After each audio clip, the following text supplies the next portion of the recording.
जिसमें अभी 100 दिन से ऊपर बाकी हैं। राज्य में 182 विधानसभा निर्वाचन क्षेत्र हैं। Of the 182 assembly constituencies, there are 142 general, 17 SC and 23 ST constituencies. Subsequent to the completion of special summary revision exercise, the final electoral roll has been published for the state of Gujarat on 10th October 2022, and copies of the published electoral roll has been given to all the political parties. They were part of the process by which they were finalized at each stage, and final prints, final rolls have been given to them. During the SSR exercise, the Commission has laid special emphasis on registration of new voters, women voters, transgenders, and persons with disabilities. As you see the data on the slide, for the forthcoming legislative assembly elections, our teams would be ready to serve more than 4.9 crore electors, of whom about 27,000 are service electors, 4 lakh persons with disability, more than 9.8 lakh voters above the age of 80 years, and out of which 10,000 voters are centenarians. And there are 4.6 lakh first-time voters between the age group of 18 and 19. Friends, there are, after the subsequent to the provision of 4 qualifying dates, all the young voters who attained the age of 18 years between the 1st of January 2022 to 1st October 2022 got the chance to get themselves enrolled. I am very happy to inform that with this amendment, 3,24,422 additional new voters in the state shall be able to cast their vote in the election for the first time. आप अवगत हैं कि निर्वाचन आयोग की पहल पर जो गत वर्ष कानून में बदलाव किया गया था, उसके बाद से 4 क्वालिफाइंग डेट संभव है। तो इमेजिन अगर ये संभव नहीं होता तो जो ये 3,24,000 नए वोटर्स हैं इस बार मतदान नहीं दे पाते और इनको इंतजार करना पड़ता 1 जनवरी 2023 की क्वालिफाइंग डेट्स का। सो अब इनका नामांकन हुआ है तो I am sure they will come and vote also, for which we are taking extra efforts which I will connect to you later. Coming to the polling stations, मतदाताओं के साथ एक्चुअली हमारे एंगेजमेंट के 2 सबसे महत्वपूर्ण जगहें हैं। एक जब हम उन्हें वोटर बनाते हैं और एक जब वो वोट डालने के लिए पोलिंग स्टेशंस पर आते हैं। तो how is the ambience in polling station and how much is the ease of voting, that's what is another criteria that we very seriously look at. We have instructed all the COs and DOs to visit major polling stations personally and ensure that all facilities are available there. Total polling stations की संख्या 51,782 है और हर polling station पर average 948 polling stations होंगे। राज्य में स्थापित मतदान स्थलों में से एटलीस्ट 50% मतदान केंद्रों पर, that means 25,891. These figures are also given in the presentation which is happening and we'll provide a copy to you. इन सब स्थानों पर वेबकास्टिंग की व्यवस्था होगी। मुख्य निर्वाचन अधिकारी और जिला निर्वाचन अधिकारी लगातार इसकी मॉनिटरिंग करेंगे अपने अपने कंट्रोल रूम में। Sector magistrates will also visit on the day of polling and before that also the polling stations. Friends, सभी पोलिंग स्टेशंस पर assured minimum facility like drinking water, waiting area, electricity, ramps, toilets would be provided. No polling station would be on the first floor, they will all be on the ground floor. And we are this time deputing one additional special observer. This is a practice we are starting now and we are experimenting with this. A special observer for accessibility and inclusion. We want to get report, we want to see that our polling stations are truly accessible for women, from old age, for PWDs, for TGs, and the entire process is also inclusive. So उसके लिए हमने एक special observer Himachal और गुजरात दोनों में अभी depute किए हैं। फ्रेंड्स, मतदाता के जो वोटिंग एक्सपीरियंस है उसको बढ़ाने के लिए हमने राज्य में 142 मॉडल मतदान केंद्र बनाए जाएंगे। स्लाइड्स में आपको उनकी कुछ झलकी भी दिखाई जा रही है। सिर्फ महिलाएं, राज्य में कम से कम 1274 पोलिंग स्टेशंस बनाए जाएंगे, जहां पर सिर्फ महिलाएं ही तैनात रहेंगी, along with the police personals also. What you see on the right side, in the 1274 polling stations, only women, polling personals, police personals will greet the voters. इसी प्रकार से राज्य में दिव्यांगजनों को मतदान हेतु प्रेरित करने के प्रयास में कम से कम 182 polling stations, which you are seeing on the right side again on this slide, would be manned purely by the persons with disability. As I have said earlier also, एक सशक्त समाज के लिए यह आवश्यक है कि उसके हर वर्ग को बिना किसी बाधा के निर्वाचन में प्रतिभाग करने का अवसर मिले। इसलिए जब दिव्यांगजन निर्वाचन प्रक्रिया से सीधे तौर पर जुड़ेंगे तो उससे हमारे प्रयास को और बल मिलेगा। And this is what, with this objective of inspiring the PWD themselves and also the conveying this message to the society at large, they will be manning the polling stations. Another first time new thing which we are attempting is, जब young voters को voters बना रहे हैं तो हमने हर district में एक booth ऐसा भी बनाया है वहां जहां सबसे कम उम्र के जो एम्प्लॉइज हैं वो ही पोलिंग स्टेशन पे रहेंगे। सो जो भी रिसेंटली रिक्रूटेड हैं हर डिस्ट्रिक्ट में हम इस प्रकार से 33 पोलिंग स्टेशन ऐसे बना रहे हैं जहां absolutely young polling presiding officers, polling parties would be there to greet you.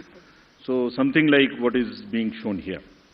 And this is again with our objective of encouraging the youth, telling them that you are not only have to get registered yourself, you have to manage the elections and you have to come and vote also. Friends, in this respect, we like to give you some unique polling stations also. ECI, as you know, has always been working towards this objective of inclusive and accessible elections. For example, there is no polling station or a building in the polling station 69 Alibad at this Bagra Assembly constituency. So what has been attempted is to convert and people had to come 80 kilometers to cast their vote to a particular station because they were all carried in a bus to another place. So this time a shipping container is being used to serve as a polling station. And with all AMF, all assured minimum facilities being provided in this makeshift one, and with 207 voters. Similarly, there are many other examples like where our election machinery is going to last mile to ensure participation. A polling station being set up, which is on the left side, only for one voter. इस polling station में सिर्फ एक ही voter है जो वहीं रहना चाहते हैं, बाहर नहीं आना चाहते। उनके लिए हमारी 15 लोगों की टीम जाएगी और एक वोट लेने के लिए। This is the strength of the Indian democracy. Similarly, for polling parties, team has to travel by boat to reach the polling stations in Siabelet Island in Arabian Sea. At the island has no alternative connectivity. Nearest town, Jafrabad, is approximately 15 kilometers away from island, and this has over 832 houses and 4,757 voters, and will go by boat and get the thing. The commission has set up 3 polling stations in Madhopur, Jamalpur, in Gir Somnath district for the Siddhis. There are total 3481 voters, of which 90% are from Siddhi community, and they are descendants of East African people who came to India during 14th and 17th century and resides here, and they are our proud voters. And this is again what the inclusivity in the Indian democracy is about.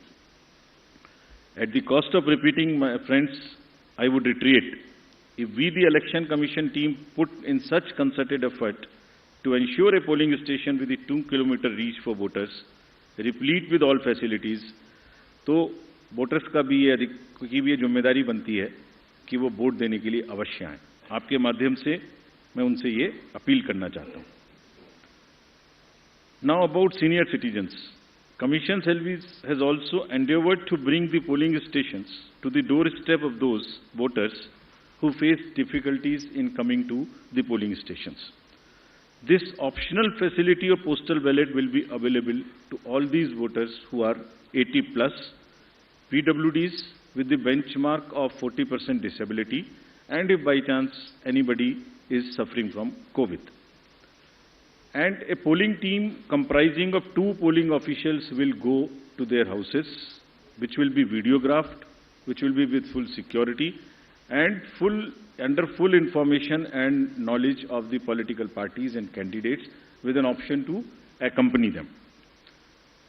We will in advance provide a list of such voters who have opted for casting their vote from the comfort of their home, and will also provide them the route chart by which the polling parties will go to get the votes. And they cannot deviate from that route chart, which is displayed in advance. Vote की secrecy को अक्षुण्ण रखते हुए उनके घर से हम vote लेके आएंगे, अगर ऐसा वो अपना ऑप्शन हमें फॉर्म 12D में भरकर देते हैं. And as we always say, whatever we are today, we are because of our senior citizens. And in this phase, in this round, there are 9.89 lakhs senior citizens, senior voters, 80 plus, और लोकतांत्रिक प्रक्रिया में भाग लेकर वो भारतीय लोकतंत्र को सुदृढ़ करने के अपने जोश और समर्पण से देश के युवाओं के सामने एक उदाहरण पेश कर रहे हैं, और इसीलिए वो युवाओं को भी आगे बढ़ चढ़कर मतदान में हिस्सा लेना चाहिए. Friends, similarly, Commission is emphasizing on the empowerment and participation of all our persons with disabilities. There are 4.04 lakh PWD voters who shall be given priority for entering polling stations. Provisions would be made for designated parking spaces, and volunteers shall be available. And all this they can book if they want. This will be available on the booth, no doubt. But if they want to book it, they can book it on our PWD app. Any facility, any facilitation which the PWD voters want or 80 plus voters want, they can book it at our app. We are also similarly focusing on inclusion of our TGs, the third gender voters. For variety of reasons, their inclusion, either because of various kind of social factors, has not been complete. We are focusing on it. We want them to make every one of them a voter. We have made some of them as our icons also. So any disadvantaged group in the society should deserve the highest possible recognition and respect from all of us. And Commission is very concerned and committed to provide full facilitation, full participation in an inclusive and accessible manner to all our marginalized deprived sections, which includes the 80 plus citizens, 100 plus citizens, PWDs, transgenders. We are also planning to have an outreach in certain red light areas so that our teams go and with the fullest possible respect and secrecy and whatever is the social milieu, they get the votes made and they also get the awareness activities for the voting. Friends,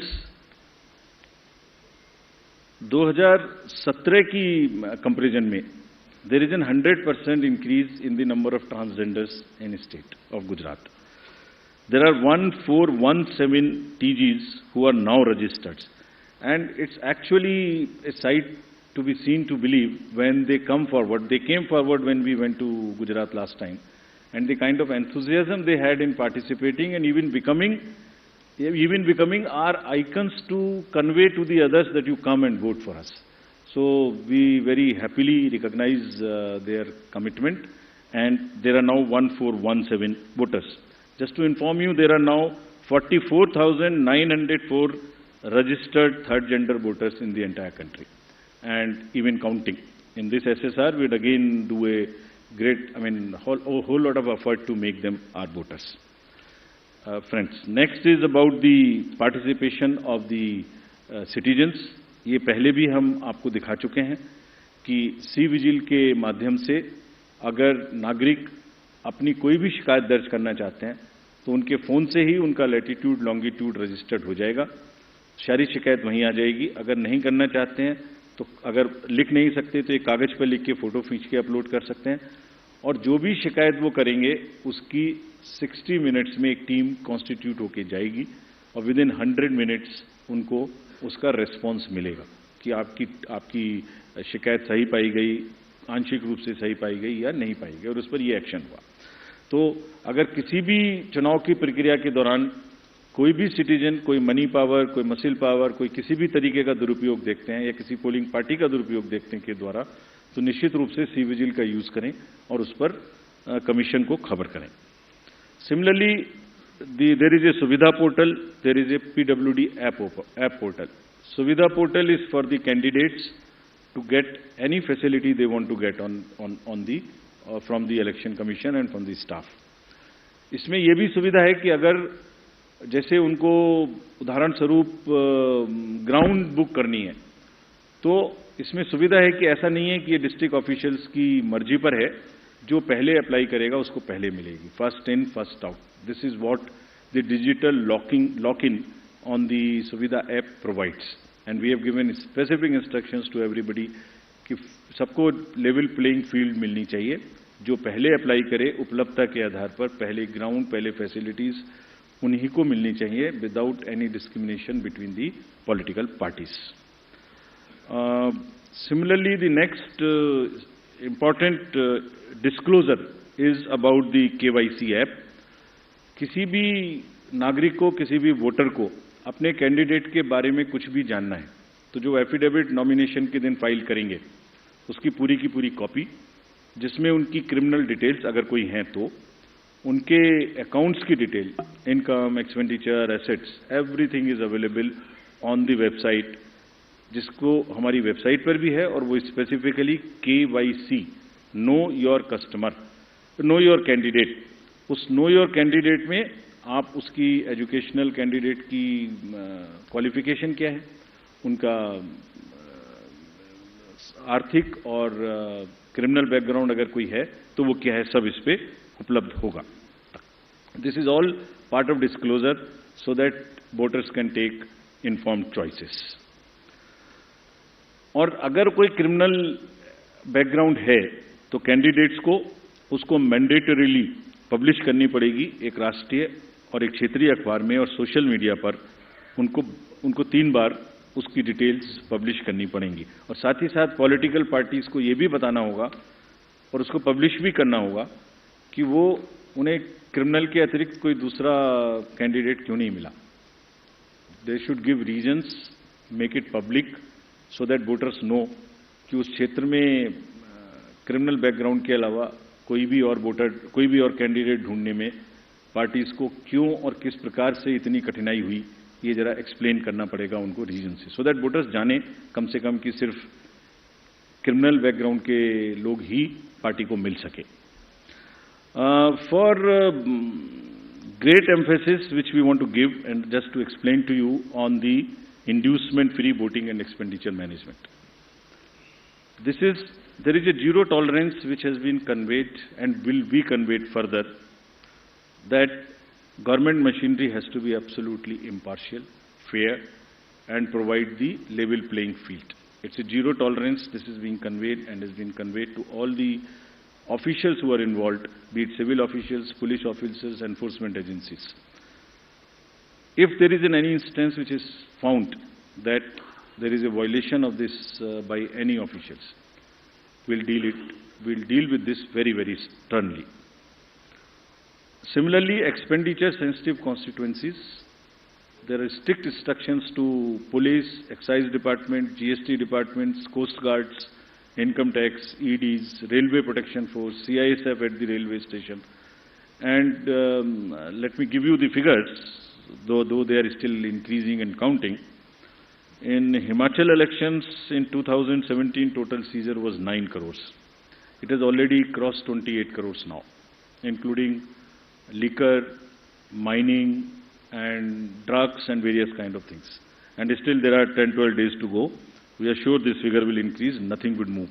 All the borders and everywhere there is a strict vigilance, and Commission is going to meet all the Chief Secretaries and DGs of the neighboring states of Himachal and Gujarat also, so that the borders are absolutely sealed. Nothing moves from the part of those borders in terms of where, if the liquor is cheaper in another place, if there is a provision in one particular place and it comes from the neighboring states, absolutely no leniency on that, and officials have been very, very strictly told about this. Similarly, the narcotics control, and in case of Gujarat, there is a long border of the coast, so coast guards have also been directed and advised that they will keep a very strong vigil on any movement of drugs which is happening, unfortunately, spoiling our youth of the country. It's happening in quite a increased fashion because of the various international factors. However, during the elections, the machinery would be extremely conscious that it does not happen. I would briefly cover about the directions given to the district officials and COs about the social media and the fake news. The narratives which get developed, you are all very well aware. At times, उसमें fake news भी हैं, उसमें झूठे एक narratives भी हैं. सो district officials ने सबको सोशल मीडिया टीम अपने यहाँ सेटअप करने के लिए निर्देशित किया गया है. सीओ ऑफिस में भी सोशल मीडिया टीम्स रहेंगी. They would keep watch on the fake news which attempt to disturb the peace or swing the thing in one favor or the another. Therefore, whatever strict action is possible under the various sections of IPC, if required, would also be taken. There is also an appeal through you to all the voters. अगर चुनाव के दौरान किसी तरीके की news का प्रचार जो उनको लगता है फेक है, तो कम से कम उसको आगे न बढ़ाएं. That much discretion और उतना विवेक अपना जरूर पालन करें. Schedule. Now, friends, coming to the schedule.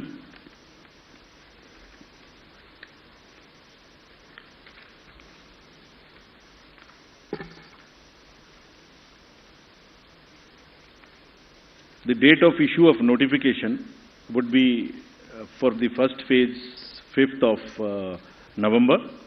And for the second phase, 10th of November. For making nominations, it would be 14th November for phase 1 and 17th November for phase 2.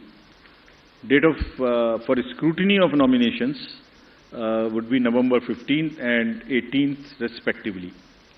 Withdrawal would be November 17th and 21, and date of poll would be 1st and 5th, with the date of counting to coincide with Himachal Pradesh on 8th of December.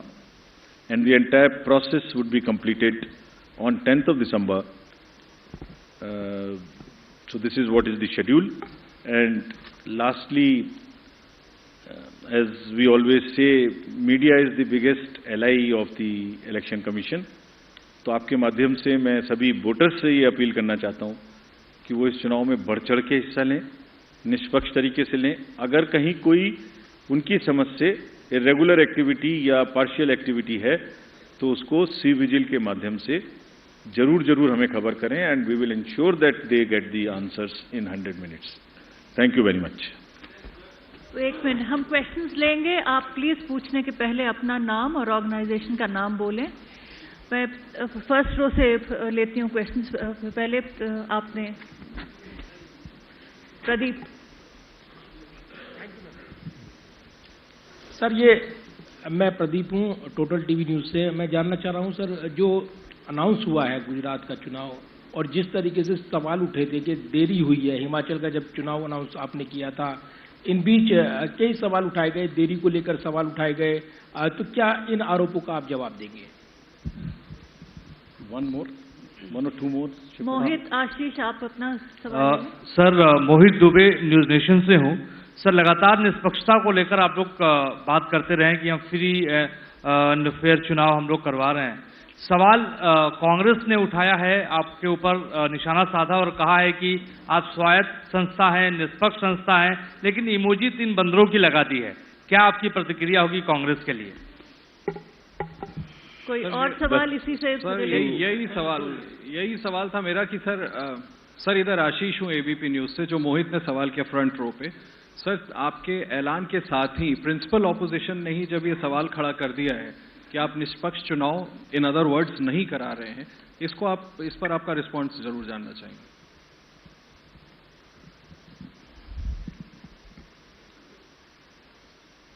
बड़े important questions हैं जो आपने दोनों मुझसे पूछे हैं, और अगर निष्पक्षता कमीशन की और इंडिपेंडेंस, इस पर मैं आपको संतोषपूर्वक जवाब नहीं दे पाया तो ये हमारे ऊपर ही एक डाउट हुआ।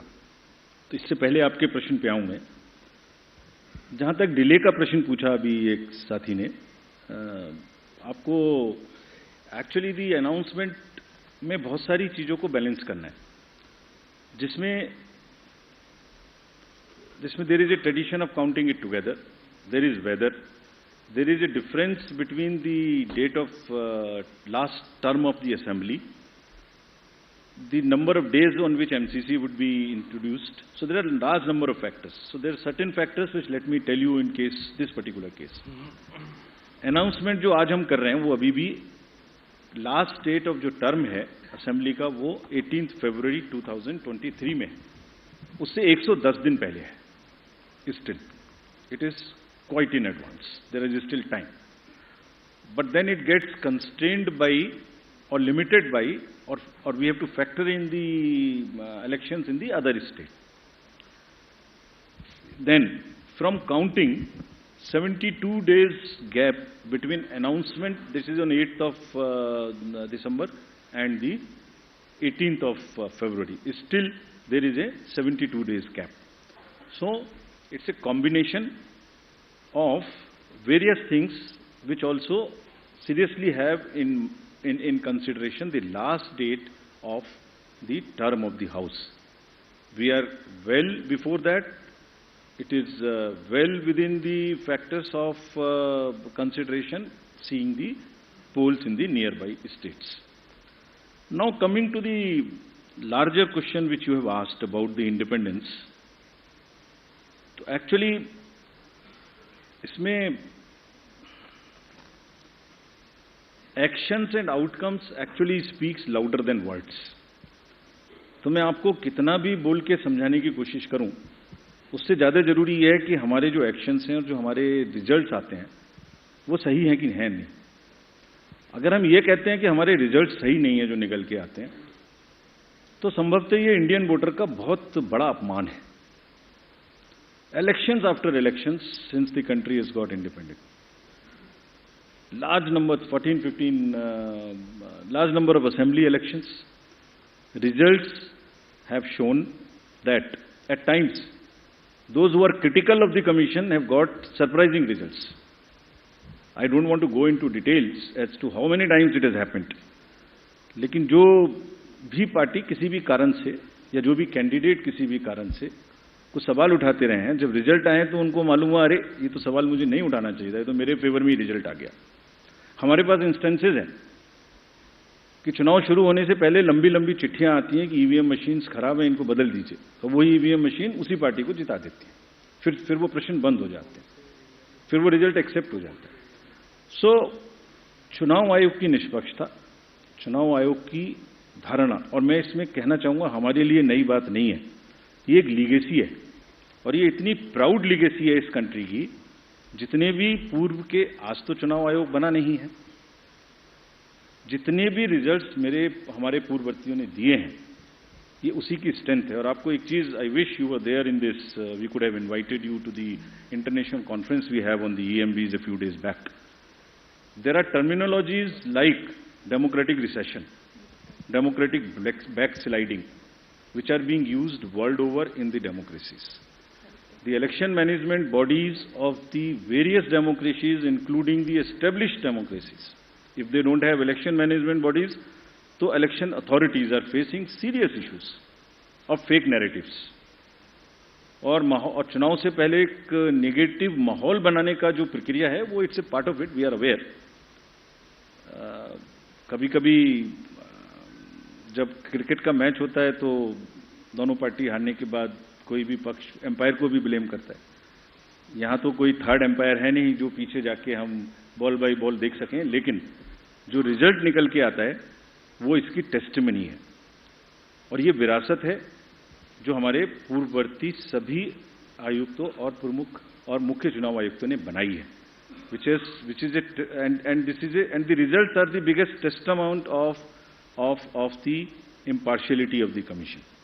और हमारी ड्यूटी सिर्फ कंबाइंडली यही है कि हम उसको आगे ही बढ़ाएं, कहीं भी स्लाइड ना होने दें।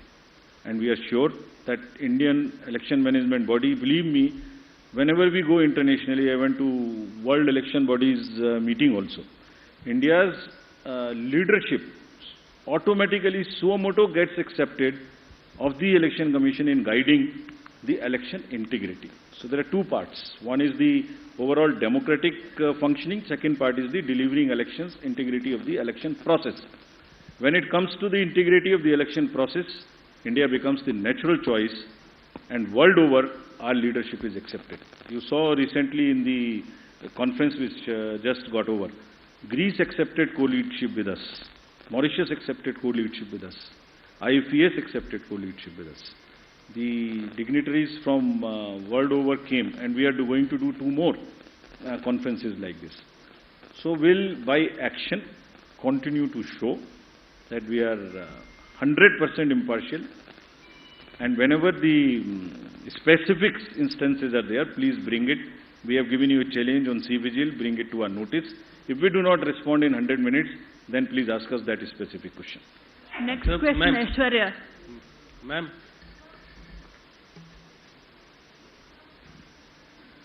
Mic आपके पास है Aishwarya. Switch on the mic, please.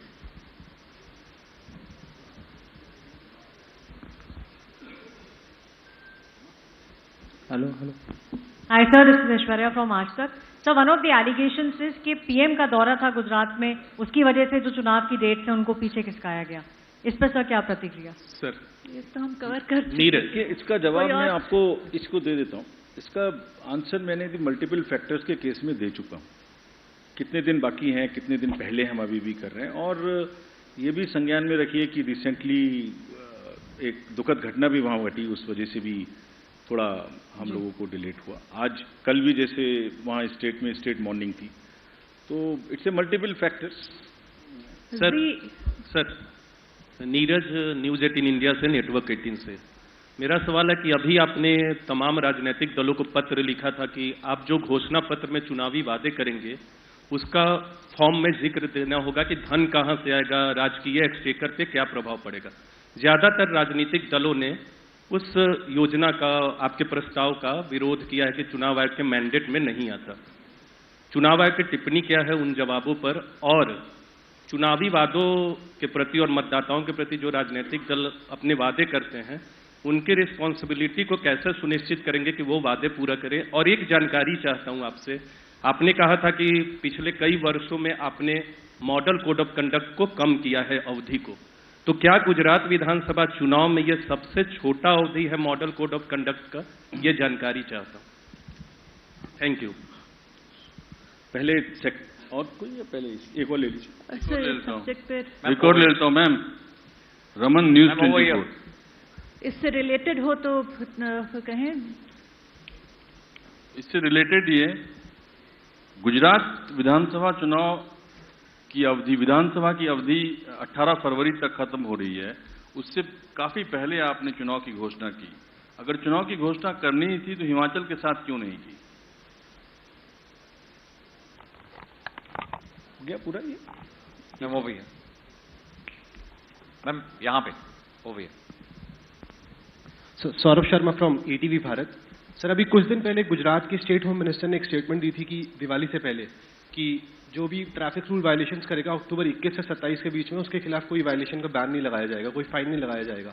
अब तो चुनाव आयोग ने आज शेड्यूल अनाउंस किया है, तो क्या आने वाले टाइम में अगर ऐसी और अनाउंसमेंट्स करी जाती हैं तो चुनाव आयोग का क्या रिएक्शन रहेगा? तो 3 चीजें पहले, सबसे पहले कि ये सबसे कम टाइम है कि नहीं है। दिल्ली के जनरल इलेक्शन में भी एग्जैक्टली इतना ही टाइम था। This was the schedule was declared on 14/1/20 and date of completion was 13/2/20, giving exactly 38-39 days. So it is not the first, number one. Number two, आपने पूछा था कि हाँ पहले क्यों नहीं किया, तो आप यही प्रश्न पूछ सकते हैं कि जो जनवरी, फरवरी, मार्च में होने वाले हैं वो उसके साथ क्यों नहीं। ये एक, as I explain to you, there are 3 more चुनाव, 3 और चुनाव होने वाले हैं जो मार्च से पहले पहले पूरे होते हैं। ये फरवरी में पूरा होता है तो ये साथ में क्यों नहीं। So, as I told you, it's a very complex decision-making activity which takes into account number of things, including the conventions, including the availability of forces, including the weather, sees how to club, which to club, what time to club. So, it's a variety of factors which I have explained to you, and on that basis, it's not the least. Sir, now, coming to the matter of manifesto you asked. पहली बात तो आज इस conference में उसका विषय नहीं है, तो I wish will talk to you about it in detail some other time, but बहुत briefly, world over you have large number of examples in the democracies जहां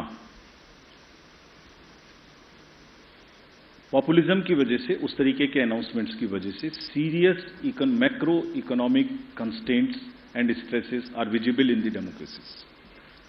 You have seen it in various places. I should not be naming anybody. I can give large number of examples, but it's not safe. So what is being talked? The Commission's basic जिम्मेदारी और basic principle क्या है? राजनीतिक पार्टियां और जितने भी stake holders democracy में हैं, वो सब एक बहुत ही स्ट्रांग इंपॉर्टेंट स्टेक होल्डर्स हैं। उनकी भी जिम्मेदारी है, उनके भी अधिकार हैं। तो सभी पॉलिटिकल पार्टीज का, सभी कैंडिडेट्स का अधिकार है कि वो जो भी चीज वोटर्स को प्रॉमिस करना चाहते हैं, डिक्लेयर करना चाहते हैं, वो करें। That is what the manifesto is all about. But at the same time it is also the right of the voter, right of the country, right of the experts, right of the media, right of the academics, right of researchers, right of economists to know whether the promises being made, I mean, how are they? Are they the best promises they deserve? They are able to be fulfilled. It's just for the public debate. It's for informing the voter. So the Commission is working all through, not now, on a basic principle of disclosures. पारदर्शिता और disclosures. Voter को ये पता लगना चाहिए कि वो किस चीज पर असेस करे और किस चीज पर वोट दे रहा है। सो जो हमारी एमसीसी की एग्जिस्टिंग गाइडलाइंस हैं, they talk about 2 things, which is also the judicial pronouncement in Balaji case, rationale of the promise and ways and means of the promise. Whatever is being attempted is only to provide a standardized format to make that rationale and the ways and means position. That's all. Let the voter decide. Let anything be made. But the matter is, we have received some observations, some comments. So, at the right moment, we will, right occasion, we will respond to those. Sir, आज की press वार्ता फिर यहीं खत्म करते हुए sir Shefali ma'am, एक प्रश्न है सर, मोरवी की जांच की न्यायिक जांच का आदेश हुआ है, क्या चुनाव आयोग की तिथियों की घोषणा का फर्क उस पर पड़ेगा? Sir I am here. तो पूनम मेहता है लेफ्ट पर, अपना नाम और ऑर्गेनाइजेशन बता दें प्लीज। एमसीसी की गाइडलाइंस बहुत ही स्पेसिफिकली प्रिस्क्राइब्ड है। सो अगर किसी भी डिसीजन से कोई लेवल प्लेइंग फील्ड डिस्टर्ब होती है तो कमीशन उस पर निश्चित रूप से देखता है। So let this come to sir. एक लास्ट सवाल सर, मैं जितेंद्र शर्मा हूं TV9 से। मेरा सवाल सर, ये फ्रीबीज पर चुनाव आयोग ने 19 अक्टूबर तक तमाम राजनीतिक दलों से उनकी राय मांगी थी। मेरा सवाल मैं जानना चाहता हूं कि कितने राजनीतिक दलों ने अब तक आपको जवाब दिया और वो कौन कौन से राजनीतिक दल है सर? ये हम डिटेल्स आपको दे देंगे। आइए, आप लोग के लिए नीचे चाय की व्यवस्था की हुई है, कृपया उधर आए। Thank you so much. Have been announced. The poll dates for Gujarat have been announced, ladies and gentlemen, and Gujarat will go in the first phase of polling. 89 seats out of 182 will poll dot on the day of the new year, 1st of December. Second set of polls will be, second phase of the polls will be on the 5th of December. 93 seats that go to the polls out of 182. 5th of December, counting day for Himachal and for Gujarat, the 8th of December. The poll panel very, very clear that their entire functioning is 100% impartial. They did say that the Morbi incident did have an impact on the date or the time when they would come out and announce the dates. But they've also said that even as the model code of conduct kicks in, there will be a certain amount of provision kept for the judicial inquiry and the report that comes through on those who had. And if there is a political impact of it, the Election Commission says it will consider. But it says that it has the right to demand from every political party and leader in its manifesto how they are going to deliver the promises that they make. Arunima now joins us. Arunima, so it's two-phase polling on New Year's Day. Gujarat will go to the first phase of polls across 89 constituencies. Yes, New Year's could come a month early for at least some party, and BJP is definitely hoping it will be them. They will celebrate New Year's perhaps on the 8th of December itself. But just to give you a breakup of what are the areas which are going to polls in first and second polls, this is the area in yellow, color-coded graphics given by Election Commission. The entire area in yellow is the area which is voting in the first phase of polls on the 1st of December.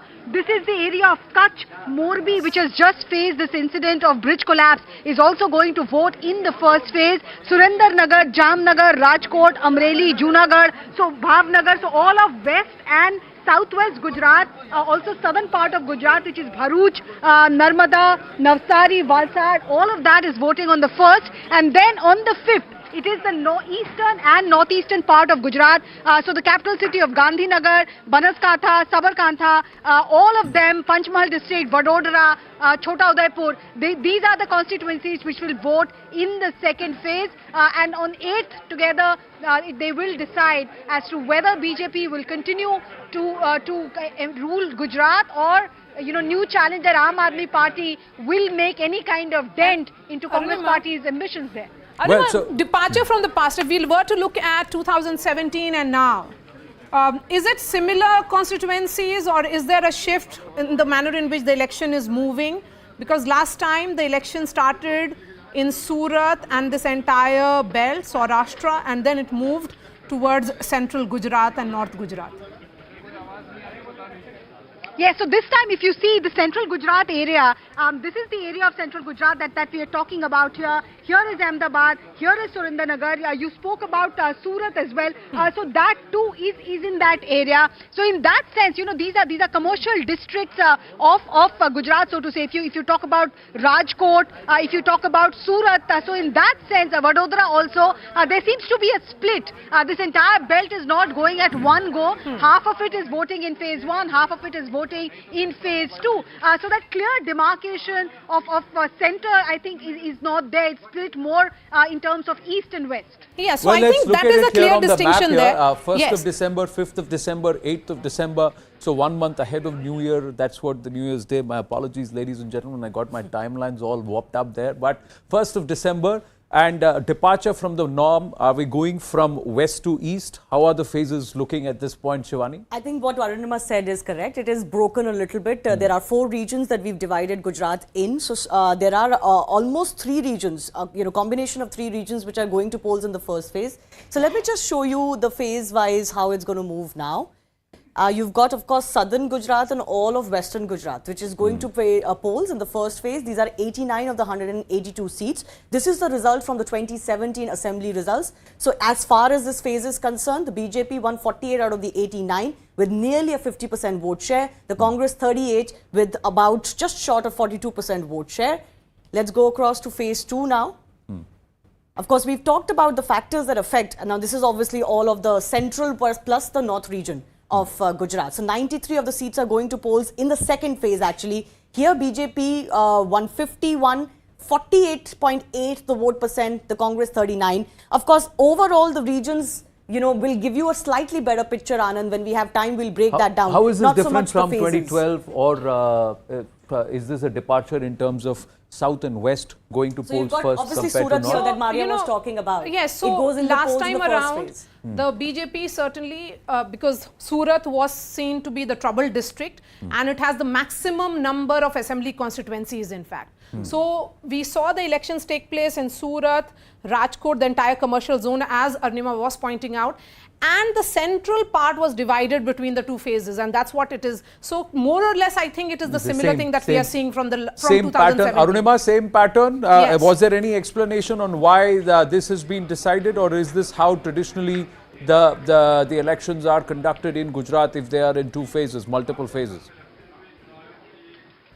No, not really. There was no questions asked about which assembly constituency is voting in what phase and why that constituency has been selected for that particular phase. But however, you know, what was pointed out is that there is hardly any time gap between the two phases. Yeah. The first phase is on the 1st and the second one is on 5th. So just a 4-day difference. And usually, you know, security concerns, and we were discussing about the troop deployment, but often in sensitive elections, troop deployment and time is given by EC for troops to move from one phase to the other. But like Shivani has been pointing to us from the data on the magic wall, there are very less critical areas this time around in Gujarat polls. So perhaps the troops don't need that much time to move. Hence the decision to hold both phases within 4 days of each other, not giving troops much to move from Kutch, for example, to the eastern border. Yes, because BJP has identified 47 seats in all, which are supposed to be the trouble areas, and discussion on that is happening even as we speak. Where are those 47 seats? Yes, so Maria? that's what I'm going to ask Japan Pathak.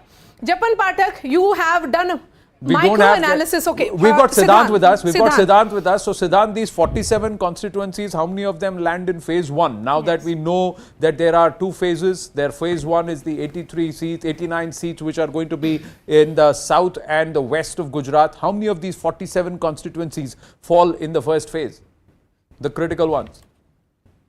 Well, most of them, yes, the critical ones, and in fact most of these constituencies are falling in the first phase, Anand, which includes Amreli, Rajkot and Morbi, 3 constituencies from Morbi where bridge collapse has taken place. And in fact the discussions on these constituencies are currently underway. District presidents, Jilla Adhyaksh, Jilla General Secretaries all have been called in, and meeting is going on with Home Minister Amit Shah. So the names at the state level is going to get finalized in next 3 days. Post that, the list will be sent to the central committee for the approval. This time around, Anand, one major point, and what sources are telling me is that there is a high possibility of candidates getting replaced in more than 45 seats. So this is what we have been told, and in fact that is how BJP is going to counter the anti-incumbency. In fact, that has been the BJP's way of countering anti-incumbency, because 25-26 years of well, they replaced their entire cabinet 18 months ago, Maria. So clearly now, if they are going to out of 89, nearly half are going to get replaced. Anand, most of these ministers right now have been MLAs for 15-20 years. Yeah. So, you know, they have got their power, though delayed, but it has come finally to them. Siddhant, you know, we have seen how there is micromanagement for the BJP. There are 12 ministers and several MPs who have been made in charge of various districts. Surat, Bharuch areas which were concerned last time around because of this entire GST narrative. Of course, even in Surat, the BJP won 80% of the seats. Who are these MPs, and do we have some kind of micromanagement strategy of the BJP in place? Idea of that? Maria, I want to share this with our viewers. I was sitting with a senior BJP functionary the other day. So this time around, they have a page committee. So now there's a list of voters. So there's a copy, this hard copy. So so every page has a president now in BJP. And 40 lakh additional voters have been added to the voter list. So this time around, what they're doing is that they have run this campaign for almost a year. So now they have enrolled one member from each family in Gujarat in the party, and they have made that member as a party member, BJP member. So that they are confident that this particular formula that has been introduced by CR Patil, this is CR Patil's vision, which is going to make BJP successful. So page committee, matlab जो मोहल्ला level पे micro management है हमारे पन्ना प्रमुख एक जो voter का page होता है उसका भी point is CR Patil calling the shots is also not going down well with a lot within the BJP. So that we'll take that discussion in a bit, Shivani. Yeah, Siddhant, I just wanted to understand from you. We've been discussing in the run-up to the the election dates announcement, and of course now we'll be talking about Gujarat elections full on.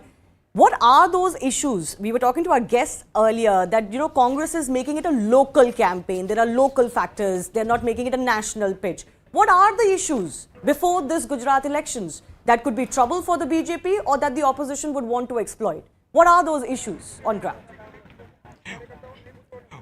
Well, look, the recent issue is the Morbi bridge collapse, which opposition parties are going to encash for sure. And for that, the full-proof plan is ready. In fact, the raids on the Oreva group is already going on. The second major issue can be the employment, inflation, and those are some key issues which are going to be raised by Aam Aadmi Party and the Congress Party. They are also going to announce freebies.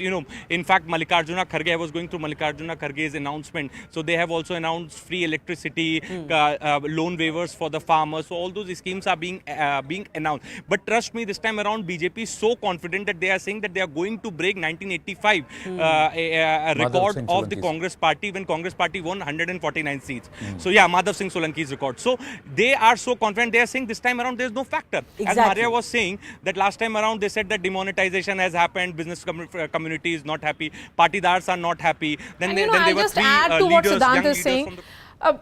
Shivani, right now the election is still taking shape in Gujarat, and there is no clear narrative that has emerged. There is no anti-incumbency which is visible. There is no push factor. There is no pull factor. Is it an election for the status quo, or is it an election for Gujarati Asmita? It's an election of Gujarati Asmita that we keep talking about. And also, if the BJP has played the tribal card in the first tribal woman president of India, then in that critical 47 seats that are there, because the state of Gujarat has the 5th largest population of the tribals, that comes into play. Tribals have been a matter of concern, Anand, in 2012, 2017. Will that work for the BJP? That is the, But has that been addressed by the Prime Minister at various levels, and somewhere does it all just boil down to Prime Minister Narendra Modi? Yes. And the fact that the message that he has sent down to the people of Gujarat that I have not lost sight of you, I have not lost sight of this state, and that started with 18 months ago when the entire cabinet, the government itself was changed from Chief Minister downward. Now we got news coming through after the poll dates have been announced. Arvind Kejriwal has tweeted, the people of Gujarat are ready for a big change, and this time we will definitely win. So Aam Aadmi Party trying to take the early lead in not just announcing the chief ministerial phase, which they are likely to do tomorrow as Arvind Kejriwal lands in Gujarat, but they are already setting themselves up for a challenge. They are saying that we will do. And they're coming out with a certain amount of confidence where they believe that they will perhaps emerge as the principal challenger. The BJP has already brought the Aam Aadmi Party into the discourse with the Prime Minister and Amit Shah, Home Minister, also bringing in references to the Aam Aadmi Party along with the pot shots that have been taken to the Congress. But like Maria was saying, that this is just the beginning, perhaps because everybody is going to run hard laps. The last 2-3 laps, that is the next 25 to 30 days of campaigning, could see all parties running really, really hard laps. Has the Aam Aadmi Party already finished what they had to do, and have they done it too early? Yes, and is the Congress getting into the play just now? That is something which is going to... Aam Aadmi Party's game plan in the state of Gujarat, it cannot be compared to Punjab. The reason why I'm saying is that last time around in 2017, the Aam Aadmi Party had played its game. They had emerged in the opposition space. This time, they are entering the state of Gujarat. So they have to wait for another 5 years or perhaps 10 years to make their presence felt. So that but in those 20 seats, if they are able to get into double digits, it's a big gain for them, and it's not going to be. It's not something which the BJP is going to like if the AAP gets into double digits. Forget what the Congress thinks. PKT Nambiar is with us. Kapil Madan, lawyer and political analyst, also will be joining us. PKT Nambiar, namaskaram, namaste. Thank you. Please tell us, what do you think? How do you see Gujarat shaping up? I was traveling to Ahmedabad, Gandhinagar, and couple of places in the last 3 weeks on the definitely related to the election. But one thing I will tell you, the Aam Aadmi Party has been able to make some noises, especially in the national media than the regional media. If you really speak to all the local journalists in the local media there, they will be saying that it's almost all these campaigns are limited to some of the top cities of the Gujarat, and we are giving too much of an importance to Aam Aadmi Party in the national media, which is definitely Kejriwal is a master of creating such kind of a hype. So BJP as a political party is still not having any kind of an anti-incumbency. This Morphy gate and etc. will go over. Maybe it's a matter of 2, 3 or 4 days time. By the time some of the some preliminary. What's the biggest factor favoring the BJP, and where do you think there could be a problem? Because we see that they are weakest in the rural areas, strongest in the urban areas, and somewhere a little diffused in semi-urban. That's why it tailors to, there is a clear 10% drop in the vote share that the BJP holds between urban Gujarat and rural Gujarat. That's what the numbers show. So Anand, that has been changed, transformed over the last 10 years. If you really look at the 2017 election results also, even though Congress did extremely good in the 2017 election, from there onwards the Congress has further diminished one by one. The Aam Aadmi Party's entry, an aggressive player in the system, is going to benefit the BJP further. As the BJP as a cadre party has got its own vote bank, maybe a 1 or 2, 3% here and there is not going to affect the BJP. Rather, it's going to give benefit to the BJP. 1 or 2% here and there affected the BJP, because with 49% vote share, they landed with 99 seats. But there was a drop, and that was something which we established, Shivani, between urban and rural Gujarat. And the semi-urban in between. Yeah, there's a 10% drop. See, 57% urban Gujarat for BJP, 48% in rural Gujarat. Yeah, absolutely. Let me just also break down a few of the regions for you, now that we know the phases in which the elections are going to take place. So this is the 2017 result let me just clear out some of the filters. This is the central region, 2017 result, 40 seats, the BJP at about 48%. This is also the area, the line that runs through eastern Gujarat, which is the tribal, etc., belt. So this is the 40 seats, BJP 122. The bordering districts with Rajasthan. And then the Congress won 16, but the vote share difference is pretty high. We go to the north region now, which is going to polls in the second phase. The BJP pretty strong here, 50% vote share nearly. Out of the 53 seats, they won 29. Let's get to the Saurashtra region now. Just give me a second.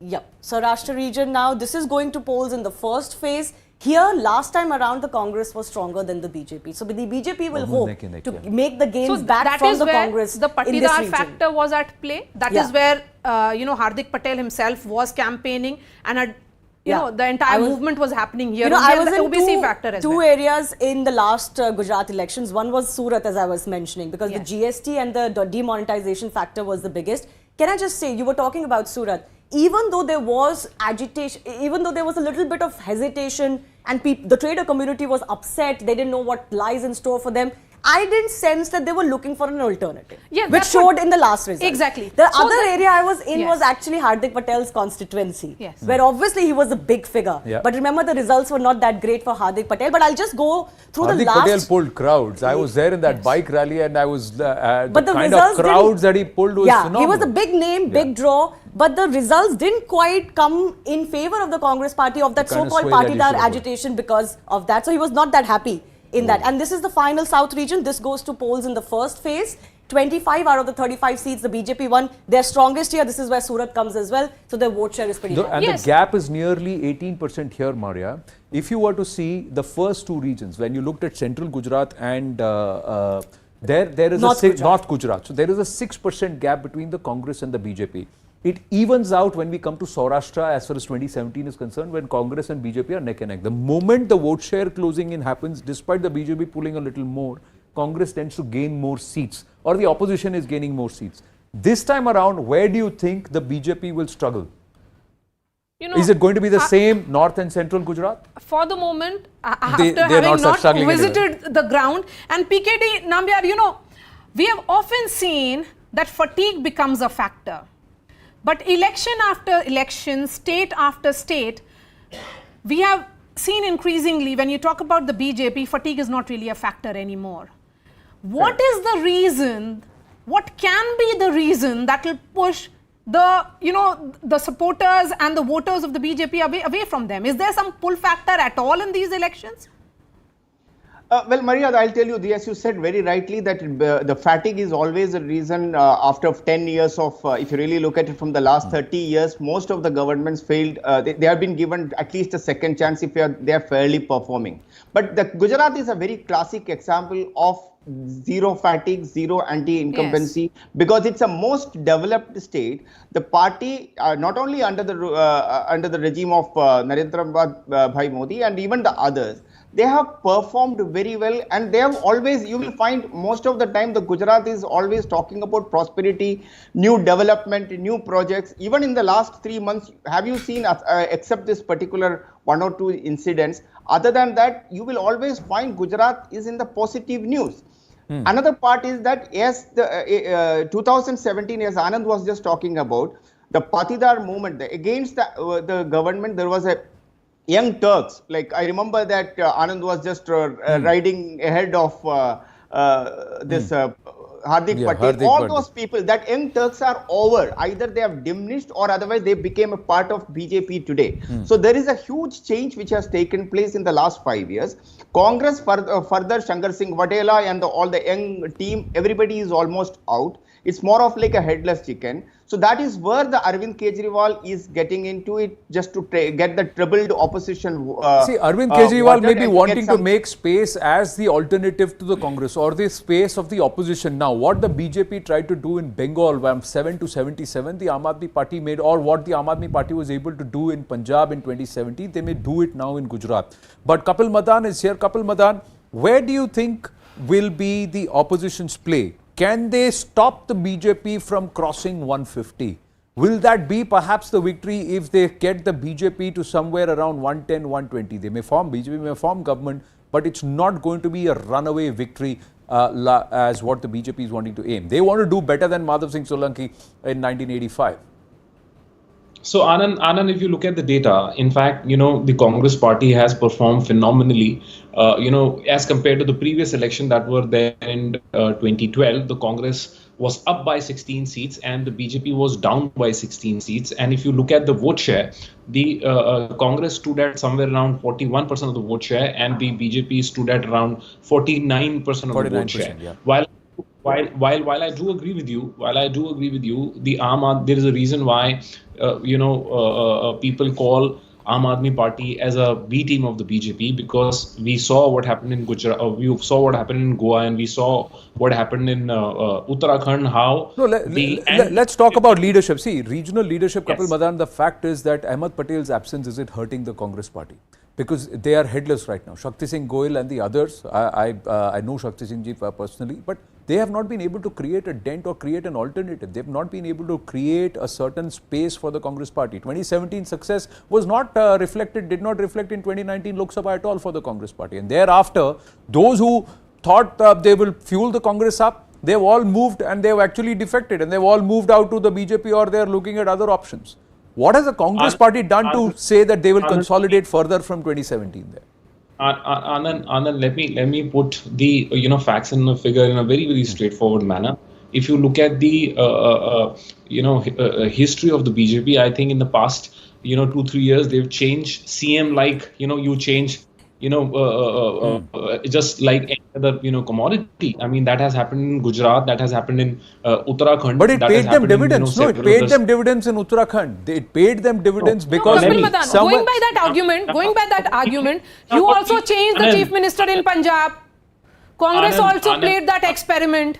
What happened? The difference here is, okay, Kapil Madan, I am also an analyst here and a reporter who has covered politics for several years now. What I am saying is that there is one thing to say that you change chief ministers, but if the BJP is winning elections, that's an endorsement of their policies. That's an endorsement of their politics. So the question is, if you experiment in changing chief minister the way you did in the state of Punjab, it didn't give dividends to the Congress, then why blame your political opponents who are ensuring that you may have changed 3 chief ministers in a matter of 6 months in the state of Uttarakhand, but you won the state? Now, let me give you a very, very straight example. I think Mr. Dhami, the Chief Minister of Uttarakhand, he lost his seat when he was contesting the Uttarakhand election. So when you talk about leadership and the popularity, when your sitting Chief Minister loses, then it shows. Of course, you have won the election because then you should say a lot about what happened in Bengal, where the sitting Chief Minister lost in Nandigram. So I'm saying the party won, right? The party won. In Khatima, why Pushkar Dhami lost? There is a nitty-gritty there, and there is an angle there. Had he contested any other seat, he would have won. He lost particularly in Khatima for a particular region. I'm not going to get into a reason for, but what I'm saying is the voter says CM को बदलो नहीं तो तुमको बदल देंगे. CM बदल दिया, अब नहीं तुमको बदलेंगे. रघुबर दास को नहीं बदला, बदल दिया. So the party, if you respond to what the voter wants, if there is anti-incumbency against leaders and you change them, then perhaps the dissonance goes away, dissipates. 45 to 47 candidates in the first 89 seats the BJP is going to replace. Irrespective of how good or how strong those leaders may be, if they have not performed and if there is anti-incumbency against them, they will move them. That's what the party is doing. Is that what it's working? PKD Nambiar. Well, in fact, I think Maria had a very valid point. She was talking about the fatigue. So how do you, a political party, when they are in power for the longest of time, how do you take out this fatigue into the public's eye is by changing the leadership. In the case of in the last 8 years, the BJP has changed three chief ministers in the Gujarat, and now the party the people of Gujarat do know that if a chief minister is not performing very well, it is not a permanent place. He will not be there forever. Like in the case of Congress, for the other hand, we know what is happening in Rajasthan right now. There are two people. Are you trying to say, PKD Nambiar, as long as Prime Minister Narendra Modi is the monitor of Gujarat, the people of Gujarat know that action will be taken if they have a problem? So are you trying to literally say till the time PM Narendra Modi is there or Narendra Modi is there, Gujarat is secure with the BJP? There is another thing which you need to always think from the point of view of voters. If today's voters in 2022 would like to have a political party and the leadership, if they are delivering, they would like to keep that particular party, irrespective of a political party. So you will find even in like a Kerala, we have never seen a government coming back, but we have seen Pinarayi Vijayan coming back. So this is the same thing. Even in the AIDMK case in Tamil Nadu, they have got the second term, so which was never the case in the Tamil Nadu too. Always AIDMK, DMK comes. So today's political scenario, if a political party and a government is performing decently well without corruption, then they will be given another opportunity. You know, PKD Nambiar, one point that I want to make particularly right now is that the time has come for all election psephologists and election analysts to revisit their lexicon. The reason why I'm saying here is that here is a party which is winning a state consecutively. You have changed chief ministers and you continue to win. Right now also it's clear on the ground, it's a one-horse race. Election is yet to take shape in the form of issues. Is there a dominant issue? Can you point at one issue that will define the battle for Gujarat? No. Right now, no. There is no such issue. Similarly, when we saw what happened in UP, the lexicon changed. When a government is repeated, people have multiple reasons. I keep on saying about the push and the pull factor. Is there a push factor? Is there a pull factor? No. Right now in Gujarat, there is no. The only pull factor or the magnet is Prime Minister Narendra Modi. It is purely him who was, and people on ground are crediting. I was in Gujarat recently and I was talking to people and they said it is only Modi who brought the change in the government. He said, and as long as Modi is there, Gujarat will continue to depend and trust PM Narendra Modi. That seems to be the incentive. Just to add to that, you know, the line is very clearly drawn as far as this election is concerned. You're talking about the Narendra Modi factor, the BJP factor, despite changing chief ministers. The bottom line is that if the electorate did not see the Congress as an alternative to the BJP in all of these years, can the AAP suddenly convince the electorate that they are the alternative to the BJP? To do that, what do they need to do? They're playing that soft Hindutva card. Will that work? Will their freebie model, will that work? You know, so it's very clear. You have to do something to present yourself as an alternative. The Congress has failed for 25 years. So what is it that the AAP is going to bring out of its hat? to convince the electorate that no, we are better than the BJP in a state like Gujarat. That's just bottom line of this election. Okay. Very well said. I've got Arunima, I don't know if she's still live with us. Arunima says that the phases actually mirror 2017. So there's hardly any change, and she's put out the similar map. Let's look at 2012, 2017, and you pulled out Saurashtra region. If you look at 2012 and 2017 and 2019, same Saurashtra region. Where did the Congress gain, and were they able to hold on to any of it in 2019, between 2012, 2017 and 2019? Yeah, so Saurashtra, as I mentioned, was one of those areas where the Congress gained the most and the BJP was behind the Congress out of all of the 4 regions we have. Very quickly, this is phase 1.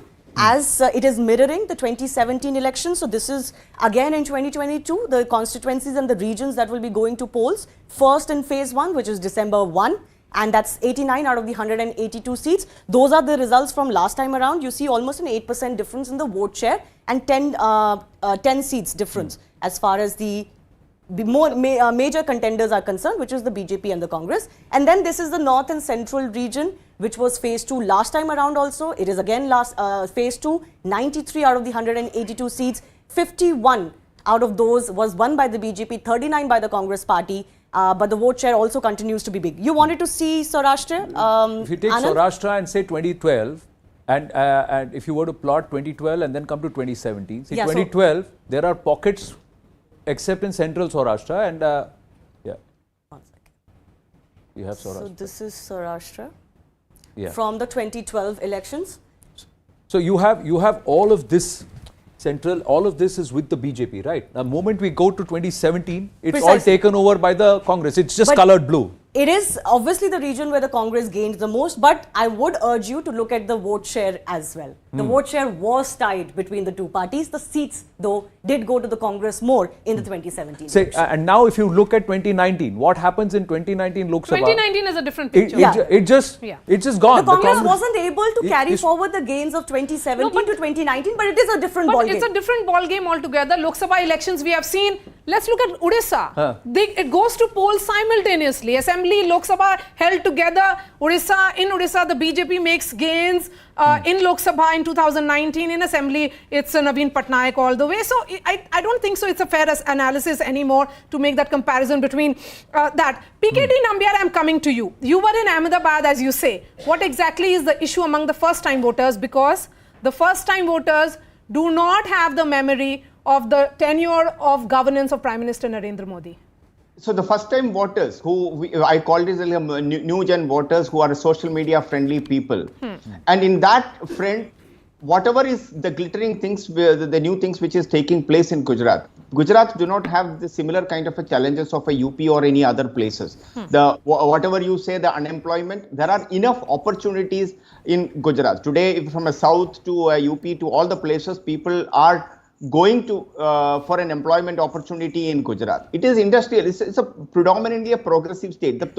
The outlook of new generation today of Gujarat is that how can they make more money? How can they prosper big? But this may change from an Ahmedabad. When you go to a Kutch region, this may change. Of course, the aspiration of people from a urban to a rural and a semi-rural, that keep on changing. But only thing which I wanted to, when Anand was talking about the difference between, as the time passes, the difference between the rural and urban is coming down very, very fast. It's not anymore that in 2017 and today, there is a huge, the difference between the urban and rural because of the technology, mobile phone and etc. have come down. So as the way the people are going to look at the today's election is that to have much more a systematic, well-proven, well-oiled machinery. On the other hand, one more thing which is a political part, forget about this, almost 49 to 50% of the vote the BJP has received during the last, even in the assembly election where they did less than 100 seats.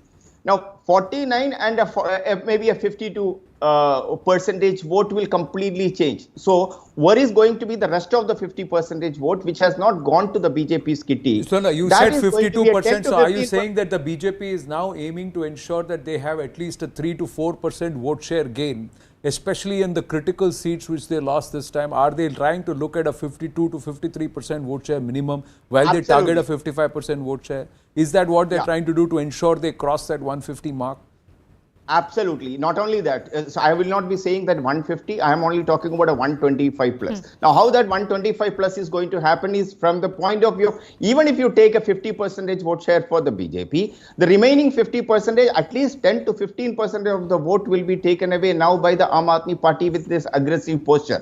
So that means suddenly there is going to be a split in the opposition votes. That will in go which age group? 50, 51, in which age group? 50, you said first time voters is less than 1% of the total vote share per total voters going to polls. 4.9 crore voters this time as per the ECI. 4.61, 4,61,000 odd is the first time voters. 4.9 crore total voter base, 4,61,000 odd is the first time voters. So it's less than 1% of the total number of voters who are going to be polling. But 51,782 polling stations. How many of these is the AAP going to be present? क्योंकि आप जितना भी माहौल बना लो, अगर आप booth पे present नहीं हो तो आपके वोट नहीं पड़ने वाले. So do they have presence in 25 to 30,000 of these polling stations? Yes. Let's take that question to Kapil Madhan. You know, because we keep talking about these factors. Factors, you are taking on an election winning machine of the BJP. It's all very well to set narratives. But election is about having the booth presence. Does Aam Aadmi Party have that booth presence, Kapil Madhan? I don't think so. Well, I don't think so. I'll give you a very clear example. Whenever there has been any issue of public importance, it is the Congress Party and their foot soldiers who are on ground, helping people and raising the voice of the people. And we recently saw this happen when this unfortunate Morbi bridge collapse happened. It was, I think, the Youth Congress workers who volunteered, who reached the site and took part in the relief functions. Where was BJP and where was RSS people? And there are several other issues, be it unemployment, be it Pegasus, be it the ill policies of the government. It is the Congress Party which is actually playing the role of the opposition. I'm surprised you mentioning Pegasus in an election like Gujarat. In fact, in any election, I'm not sure if Pegasus is going to be an issue. It has even come out of the media studios as an issue. But anyways, Kapil, just hold your thought. I wanted to go to PKD Nambiar because PKD, you said that the Aam Aadmi Party could grab as much as 10 to 15% of the vote share. I want you to elaborate why you say that, because they are obviously buoyant by the fact that when they fought these municipal corporation elections in some of the urban pockets like Rajkot and Surat especially, they managed to get as much as 20% of the vote share, didn't win and a large number of seats, but they believe and they project that they established themselves as the upcoming opposition. Why do you think the Aam Aadmi Party could grab that much vote share in their first foray? Because this is their first foray, not the second time that they're doing it in a state. And what are those factors that could help them? Is it a freebie model in a state like Gujarat that works or something else? Well, the freebie model is not going to work in Gujarat. Even it may work in some section of the rural vote bank. It may work, but that kind of a messaging did not reach to that level of Aam Aadmi Party. The rural reach of Aam Aadmi Party is very, very, very poor as of now. It's predominantly, as I said, it's the national media which is celebrating Aam Aadmi Party and its presence, but not at the Gujarat. If you go to the mainline newspapers or the media is not giving that kind of an importance to Aam Aadmi Party and its reach overall. But now, I was talking about the 15%. I was talking about the 15% of not the overall 15%. I was talking about a 15 to 20% of the opposition vote. Okay. I was talking about if there is a 50% of the opposition vote, there will be about 15 to 20% will be taken away by Aam Aadmi Party. So that makes it 7 to 8% still. You think they'll get that much? Yeah, I see some amount of vote will come. So I'll tell you the reason being there is a opposition space wherein the Congress has not been able to do well. Congress was supposed to, Congress got 5 years. As Anand or Maria was just talking about that, the Ahmed Patel, Shankar Singh Waghela and the Patidar movement and some of these young Turks which has come up. All those things are not there in the system almost like from the last 3.5 years. So the times have changed. So as they do not have a strong leader. On the other side here, 5 years is a very, very long time in politics. What we saw 5 years back has completely changed. 5 years ago, we were talking about agitations in Gujarat. There's no longer any agitation. In 5 years, those leaders who were associated with this agitation have joined the BJP. The tables have turned completely. there was this Ahmed Patel factor, let's not forget, who was this glue ensuring that the Congress stays together. That is no longer there. And there is a new entry in politics in Gujarat. Piketty Nambiar, and I really want to understand from you, Kapil Madan. The point here is, what exactly is the Congress party doing? For the moment, let's be clear, in Gujarat, it's a one-horse race. There is no bipolar contest or a triangular contest either. If Aam Aadmi Party were to make any gain or make its presence felt, I would say, will it lead to translation or conversion of seats? That is something that we'll have to wait and see. What about the Congress? You have Ashok Gehlot who is in charge. He is there on ground. There are other leaders of the Congress party who are, in fact, part of Rahul Gandhi's yatra. The elections are in Gujarat. Rahul Gandhi is in another part of the country. What exactly is Congress's focus point? Who are you aiming to get? Now, the factor, the major factor, where, the Congress will, play a crucial role is through the yatra itself. And in fact, we saw how, Gujarat, how, BJP is basically, pursuing the Gujarat elections. We saw Bilkis Banu's convicts were released. And in fact, when is the yatra going to Gujarat? No, I'm sorry? Is the yatra going to Gujarat?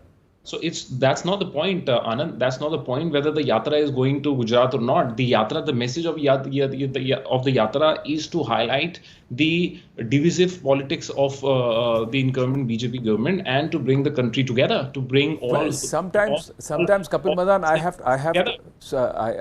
have to laud you for taking the effort to try and make an argument when there is none. You're saying the yatra is not going to Gujarat, but the message of the yatra will go to Gujarat. And can I just point out, Anand, this so-called divisive politics message against the BJP, I'm sorry to say that doesn't work in Gujarat. Please know the state that you're fighting the elections in. But my concern right now, and I'm going to bring Maria in this, see, sometimes when you have a pinprick, it happens on the toe or here, but it leads to a big migraine, big headache. This pinprick is Morbi. Do you think that could perhaps come back to hurt the BJP if there is no palpable action seen in the next 5 to 7 days? Because there are people in Gujarat who are saying, what are you doing? What's the BJP doing about Morbi, about punishing the people in Morbi?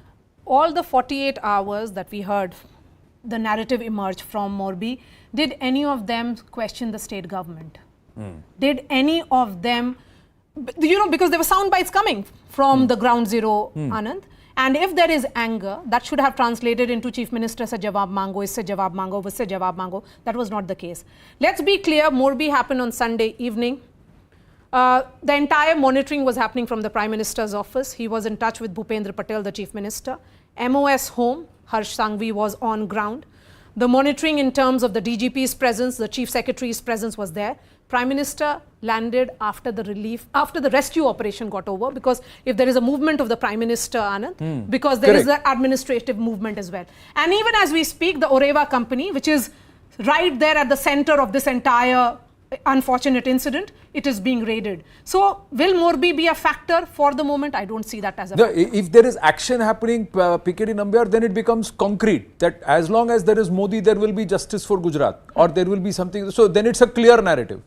Otherwise, then the opposition in this last 20 days will play up only Morbi. They will play up Morbi along with price rise, along with unemployment, and say that there is no justice in Gujarat.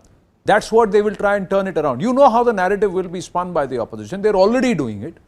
So this is where, when you said it's a matter of 2-3 days, you will brush it off. Can you really brush off a pinprick, because you have to stop it from becoming an infection? Correct. Absolutely. You said it. In fact, I wanted to go back from what Maria said, that she explained the Morbi accident, how it will be turned, whether will it go in the against of the BJP. It will not, because see, any kind of an accident, human-made or man-made or whatever it may be, the people of the state will be looking at what kind of an action. Is the government serious and looking after the people who have been affected? That is what they look after. And in the case of this, as Maria said, that the Prime Minister was at the forefront and monitoring each and every activity. Piketty Nambiar and Rakesh Madan, I just want to add one point. Sincerity is something that the electorals, the voters actually ask repeatedly. They keep on saying that why should I trust you? If I've trusted you and you have delivered even on some points, then shouldn't I trust you again? That sincerity is with which the BJP approaches these elections, and they have approached the governance as well. As someone who has covered the party, I've seen that happen, and such is the urgency that the Prime Minister, who was on ground in Gandhinagar, cancelled all his election meetings and landed in Morbi 24 hours later. No public rallies were held except for the one. And more importantly, what he said at Ekta Nagar. Yes, speak it in Bhaiya. What he said at Ekta Nagar was very important. Another thing which Maria was talking about is the fatigue fought, and as well as how the young generation is going to look at this. I can tell you, generally wherever you find in elections, the youngsters, the new gen voters, they are more of like a rebel and an anti-establishment mood. That is the thumb rule in a democracy, in any democracy. But here in this case, in Gujarat, you can't find that. They are much more subtle. They are very accepted. The very fact that there is a government, they're predominantly happy. I'm not saying that they're all very happy. And they also need a face around whom they can rally. Last time around, they had like Hardik Patel. That is the reason why his rallies were... It was a Tigdi, no? And three different castes were, because Jignesh Mewani, Alpesh Thakur, Hardik Patel, three different communities. Dalit, OBC and Patidar factor. Can I just add one more thing? You were talking about the Morbi incident. Trimurti. Yeah. I'll just say, as far as the Morbi incident is concerned, in any other state, an incident like this just before elections could indeed have been extremely damaging for the incumbent government. But I don't think that's the case here in Gujarat. I'll repeat what I said earlier. Here, the people, even in 2017, at the peak of 2017, were not saying that they're going to change the BJP government. Yes, there were issues and anger or maybe apprehensions. But the idea of change is not something that has seeped in Gujarat. It wasn't there in 2017. So that is why possibly Morbi is not enough for the opposition to turn it around this time around. In any other state, an incident like this ahead of elections could have been damaged. I'll correct you, Shivani, because even in Bengal, when the bridge collapse happened, it did not really become a factor. Even in other states. It's not necessarily always, but it can be in another state. In Gujarat, possibly not. In this case, perhaps the Prime Minister's reaction, the fact that he was at the forefront of taking feedback. Everybody knew that the calls were coming from the PMO and the assurances were coming from the PMO, and that seeped down to the ground that the person who's at the helm of trying to get to the bottom of what happened in Morbi is the Prime Minister himself. So that, perhaps that confidence is what will perhaps, and that trust factor with Prime Minister Narendra Modi. He continues to remain the single largest factor as far as the state of Gujarat is concerned, along with perhaps a large part of the rest of the country. Thank you for joining us on this very, very special coverage. Maria, Shivani, thank you very much to all our reporters. Thank you to our guests. Thank you. And of course, to this entire team at CNN News 18 that gets you the best election coverage. Big thank you. Stay with us. Big news coming through after the break.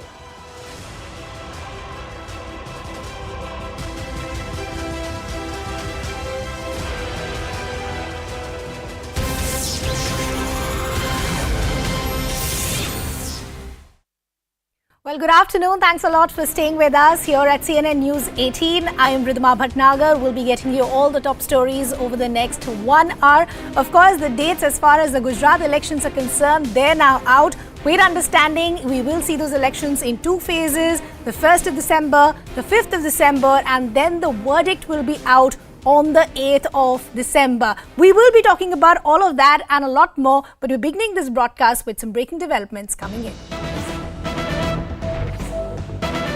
News 18 has accessed handwritten materials by the Coimbatore car blast slain accused Mobin. Radicalization linked to Coimbatore blast is now proven. Now News 18 has accessed the handwritten materials by Mobin, in which he has explained what jihad is and that handwritten ISIS flag as well. Remember, the NIA and the Tamil Nadu police carried out door-to-door checks in Ukadam area in Coimbatore yesterday. Let me bring in my colleague Purnima Murli, who's been tracking all these developments for us. Purnima, first talk to us about what we can see in this handwritten material that now we've accessed.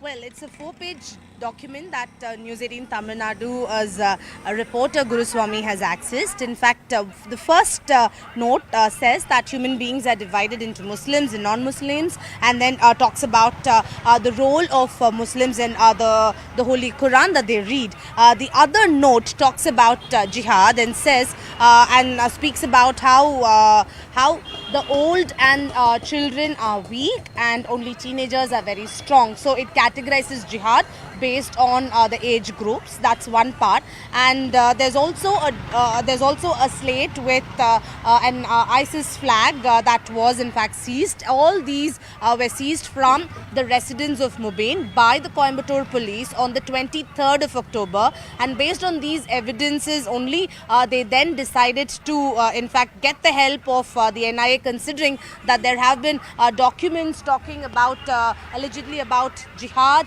and about ISIS. So these are some of the documents that were seized by the Coimbatore police on the 23rd of October, after which the state government decided that the dimensions are far beyond the state and needs an NIA investigation into this. Purnima, I'll just request you to stay on with us. Our colleague Arunima also now joining us on the broadcast. Arunima, what are you picking up by means of sources within the NIA? What is the kind of revelations that are being found in these newly accessed handwritten notes?